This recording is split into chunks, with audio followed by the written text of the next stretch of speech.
You're listening to the Weekly Wrap-Up on Sprott Money News. Well, greetings once again from Sprott Money News, SprottMoney.com.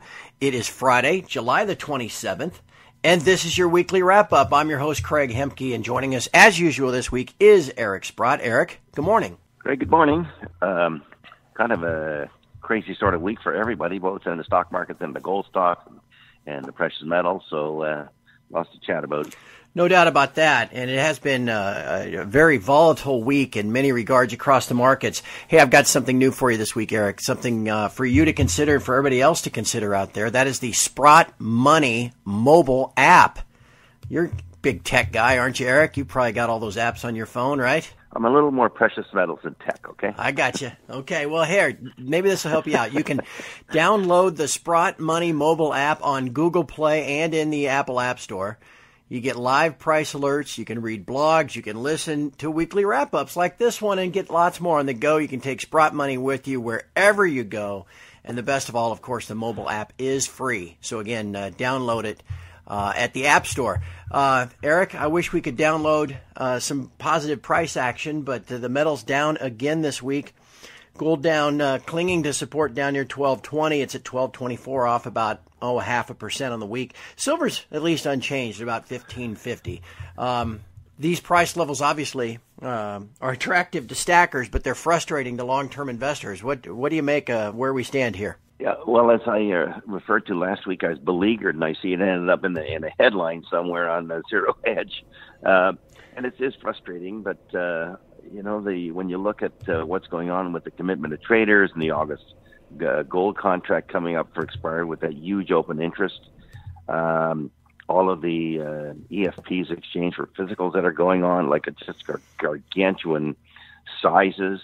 When I see the exports of gold from Hong Kong into China go up 46% in the month of June, when you see the Russians continuing to buy gold, selling treasuries, hopefully to buy more gold, I sort of wonder if one of the things that China wouldn't do is sell treasuries to buy gold if they get particularly upset with the new tariff regime. So I think there's lots of possible signs that the physical demand is there. And it looks, I think we might have hit a bottom sometime when it got down to 1210 intraday there.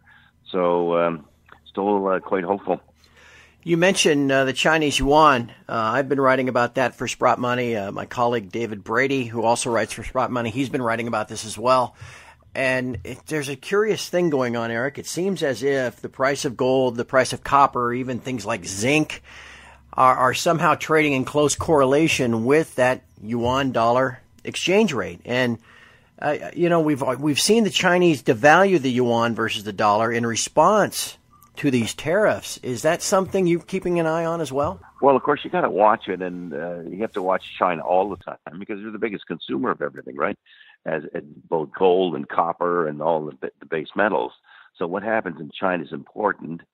As you know, they were trying to deleverage their financial system, and of course, their stock market's gone into a bear market here.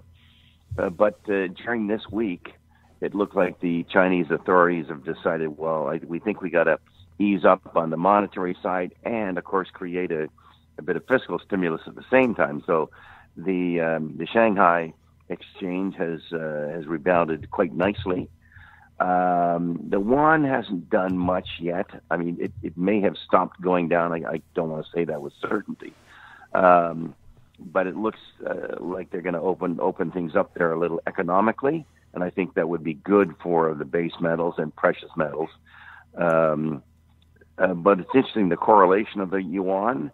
And, if President Trump decides he wants to go to $500 billion of tariffs, which he seems to be enjoying, by the way, it could be that we'd get a further response by the Chinese in terms of devaluing the yuan. And as you pointed out, I mean, there seems to be a pretty good correlation between the price of gold and the level of the Chinese yuan.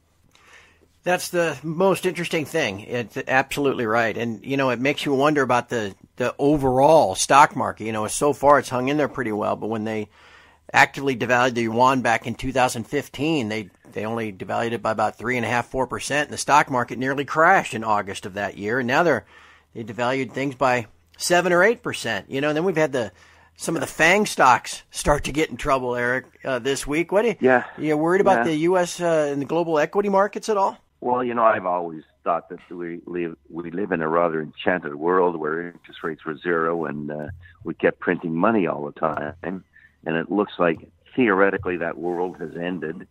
And, of course, stocks haven't done much this year. And now we have certainly signs of things cracking, with the 20% decline in Facebook, Netflix running into a few problems, some of the companies that are affected by exports, particularly autos.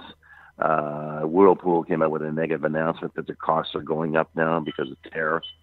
So we have some segments of the market. Housing is weak. I think housing stocks, if I'm not mistaken, are in a bear market. And we had weak housing numbers here. We've had weak housing numbers both in terms of new home starts and existing home sales. And, of course, that's a logical outcome of rising rates here. So, it's a theme you and I have talked about ad nauseum here, but the combination of the Fed shrinking the money supply and raising rates is not going to be constructive for the markets given time. Yeah, that's for sure. And, and one sector of the equity markets, unfortunately, is the mining sector. Boy, we've had a tough string of earnings from some of the major producers this week, and it seemed that finally rippled through the sector as a whole yesterday, with now the HUI index being at more than 12-month lows. I think getting back to lows not seen since December of 2016. Any comment on the sector and what some of those big mining companies are doing? Yeah, I personally was shocked by some of the numbers, whether it's Goldcorp's big loss, Barrick's like de minimis profit, Agnico Eagle's profit decline, Newmont's profit decline. And these are the captains of the gold industry, and they all seem to have, problems which are manifesting themselves and keeping earnings down. And the funny part is, Craig, most of these companies say that their ASIC is whatever $800 and the price is $1,200, you think there's a $400 profit in there, but when they report, there's no profit, and that's a lot of times because the depreciation charges are so large, and that doesn't go into your ASIC costs. But I must confess, when I look at those numbers, they look weak. And of course, I look at it as the chairman of Kirkland, what's everyone else doing, and I have a sense of where we're going, and I sure hope that when we report on Monday that it will, or Tuesday, I guess it is, it will not be seen as a disappointment. I suspect it isn't a disappointment. So on a relative basis, I mean, there are companies that are doing well. I noticed a company called Oceana did very well. And so there are companies that are coming along, of which I include Kirkland, Oceana, others that look like things are kind of okay. And it's important to that people are invested in the winners and not the ones that are kind of going backwards. And historically, Eric, has it been your experience? I mean, here we are at a spot where share prices are at 12-month lows, metal prices are at 12-month lows. If we get a turnaround coming out of the summer and into the fall, is it the juniors that generally take off first? What is the sector within the sector that you would start to look at first? Well, I don't think it's going to be the seniors. If you want to, the four companies I just named, I mean, they had a lot of ground to make up before their stock prices look interesting, like a lot of ground. So I think it's going to be those guys who are already in sort of a favorable position, where the market's according them increasing value and they're producing the earnings growth and have a future where there can be significant earnings growth. And one of the problems with the big companies is most of them, their production's going down. I exclude Agnico Eagle from that, but like Barrick and Goldcorp, the production's going down. So it's very difficult to have your earnings going up when your production's flat or going down. So that is a big problem with the what we're going to now say the bulk of the market cap of the gold area. So obviously, I think that's not the place to be. I think you got to look around and find some smaller either explorer or developer or mining company where things are happening, and they'll outperform the majors in my mind for certain. Yeah, you would think it's going to be tough if the majors aren't doing well, if they're struggling. That's going to be tough to draw interest into the sector, where you get that rising tide lifting all boats. And so I would think, this is the time to be doing your homework and finding the good companies that can really shine. And I would think, again, that's where a smart investor, someone that knows their stuff, could really benefit from doing their own due diligence. I think it can make a big difference, and there are things to be watching for. I can see certainly companies that are doing well versus the ones that aren't doing well, and I've only mentioned one today, but I know there's lots of other ones out there. So if you have a sharp pencil, you'll figure it out.